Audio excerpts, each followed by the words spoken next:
എന്താ? ഇനി ഒരു കാരണവശാലും ഗൗതമിനോടോ ഗൗതമിന്റെ ആഡംബരങ്ങളോടോ ഏട്ടത്തിക്ക് ഒരു പ്രിയവും തോന്നില്ല എന്ന്. തോന്നില്ല. ഞാൻ കുറച്ച് പാഠങ്ങളൊന്നും അല്ല പഠിച്ചത്. എനിക്ക് എന്നെ തിരുത്തണം. എന്നെ സ്നേഹിക്കുന്നവരെ എനിക്ക് തിരിച്ച് സ്നേഹിക്കണം. രാധികയെ കുറിച്ച് ആളുകൾ പറയുന്ന പോലൊന്നും വേണ്ട. എന്നാലും കൽപ്പന കുഴപ്പമില്ലാത്തൊരു പെണ്ണാണെന്ന് പറയുന്നൊരവസ്ഥയെങ്കിലും ഉണ്ടാവണം. സത്യം പറഞ്ഞ അതും വലിയൊരു തിരിച്ചറിവായിരുന്നു. നമുക്ക് കുറെ സമ്പത്തുണ്ട്, അല്ലെങ്കിൽ കൂടെ നിൽക്കാൻ വലിയ വലിയ ആളുകളുണ്ടെന്ന് പറയുന്നതിനേക്കാൾ നമുക്കൊരു കഴിവുണ്ട്, അല്ലെങ്കിൽ സ്നേഹിക്കണമെന്ന മനസ്സുണ്ട്, ആളുകളുടെ ദയയുണ്ടെന്നൊക്കെ പറയുന്നത് ഒരുപാട് വലുതാ.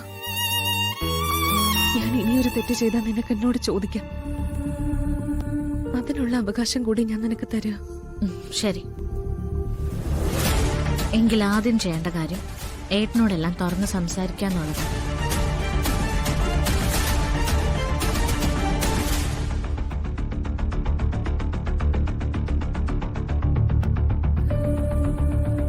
ഏട്ടത്തി പേടിക്കണ്ട. എല്ലാം അറിയുമ്പോ ഏട്ടൻ ഏട്ടത്തെ തള്ളി പറയില്ല. കാരണം ഞാൻ ആങ്ങളെന്ന് വിളിക്കുന്ന ആ മനസ്സെനിക്ക് നന്നായിട്ട് അറിയാം. വേറെ മാർഗങ്ങൾ ഒരുപാടുണ്ട്. പക്ഷെ അതിനേക്കാളൊക്കെ ഏറ്റവും നല്ലത് ഇത് തന്നെയാ. ഇതാവുമ്പോ എല്ലാ കേൾവിയും നിങ്ങൾ തമ്മില്, എല്ലാ ഉടമ്പടികളും നിങ്ങൾ തമ്മില്.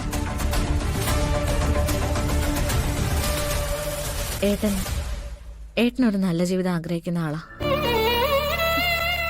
അത് കൊടുക്കാൻ ഏട്ടത്തി തയ്യാറാണെങ്കിൽ ഏട്ടൻ കൈയും മനസ്സും നീട്ടി സ്വീകരിക്കും. ഏട്ടത്തിക്ക് വിശ്വസിക്കാം. ശരി മോളെ, ഞാനും അത് തീരുമാനിച്ചു.